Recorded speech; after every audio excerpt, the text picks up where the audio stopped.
Welcome back to the Prepared School Psych podcast. I'm your host, Jenny Ponzuric. Today, I am completing our four-part mini-series on the topic of overlapping eligibilities. If you missed the first three episodes, you may want to pause and go listen to those so you can make sure you know what I mean by the term overlapping eligibilities and what we've already covered so far. But that decision, pausing, or let's just keep going, completely up to you. Let's get into the last part of our mini series. Now, we have already chatted about the term that I use, overlapping eligibility, and what that means to me. And I have shared some considerations, including really understanding the criteria that your state utilizes for the eligibility considerations that are on the table for your specific student.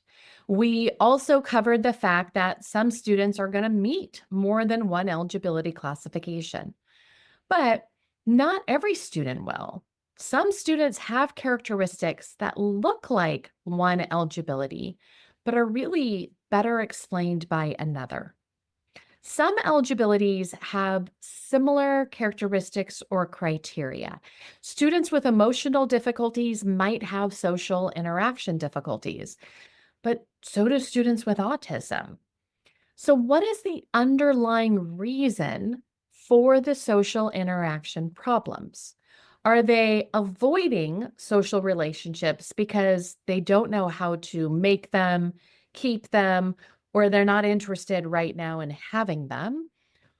Did they have better social interaction skills, but due to depressive symptoms, for example, interest in those social interactions has dwindled? Is the student scoring poorly on the cognitive tool that you are using due to extreme attentional concerns, emotional concerns, or intellectual disabilities? What are some other data sources that you might want to look at to help us determine this answer? Psychoeducational evaluations are complex, and students are complex. We document multiple sources of data for every student, reviewing performance on standardized tests and rating scales. Our reports are documenting what everyone is seeing, but do we know the why as well? Now, thank goodness, we do not have to be doing this alone. I know being a school psych can feel lonely much of the time. However, we are surrounded by other assessment team members, and we have so many resources at our fingertips. Those essential books actually help us answer so many questions. One essentials book I was referencing recently was talking about the social concerns we typically see with students on the autism spectrum, as well as some students with emotional difficulties. However, one of the differentiating factors the book reminded me of was the communication difficulties. Now, when I have a difficult case, I go find my speech language bestie and we chat about this. They're the experts in communication skills and pragmatics. So I bring what I know about the student, they bring what they know about the student, and we talk about it. Now, speaking of essentials books, I recently was reminding a group of school psychs in a training of some great differentiations between a student with intellectual disabilities and a student who has both autism and intellectual disabilities. Thank you to everyone who contributes to those essentials books. You always keep us like in the know. Now, some of you work in places that have built in consultation with colleagues. When I first started in this field 25 years ago, consultation amongst colleagues in my district was very informal. We threw out an email that said, I have a case I want to talk about. Who's available Friday afternoon to chat in the conference room? Now, another district that I helped to support years later, we had formal consultation, not just formal, but required when specific areas of eligibility were being considered.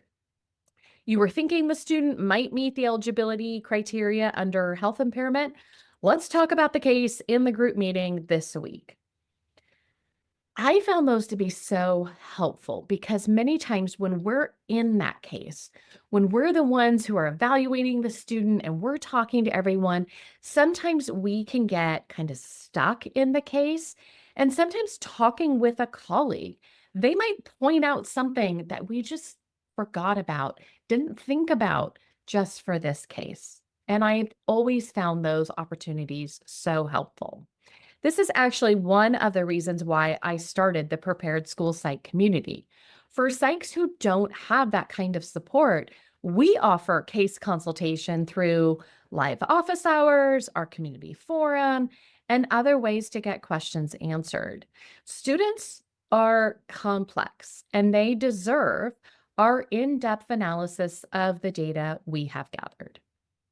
Now, if you are looking for some considerations for overlapping eligibilities, this is just one of the topics that I'm going to be sharing in the two-part series inside the Prepared School Psych community in early 2025.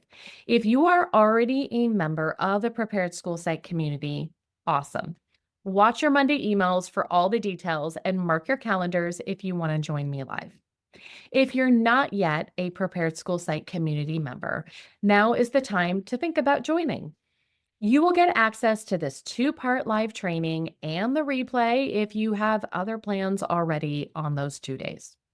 Plus, you get all of our resources, video replays, and access to me and my 4 content specialists who all want to help answer your questions about the complex cases that we face. Check out the link inside the show notes and become a member today to get access to this training series.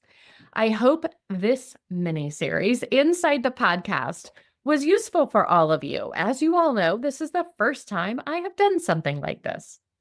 So, as always, if you have an idea for a topic that you want me to cover in this podcast, head over to jennyponzuric.com/podcast. Go ahead and share that idea. Until next time, have a great day, everyone. That concludes another episode of the Prepared School Psych podcast. And I hope today's discussion equipped you not just with knowledge, but also the confidence to take action. Remember, every conversation we have and every resource we share builds a bridge towards a more inclusive and empowering learning landscape for our students. If you enjoyed this episode, be sure to subscribe to the podcast for more insightful conversations and resources to support your journey. Share this podcast with colleagues. We would love it if you would also rate and review the podcast. Thank you for tuning in. Just a reminder, everyone, the information and advice provided in this podcast are for guidance purposes only, and all listeners are required to follow both federal and state law and their own school district guidelines and policies. Thank you.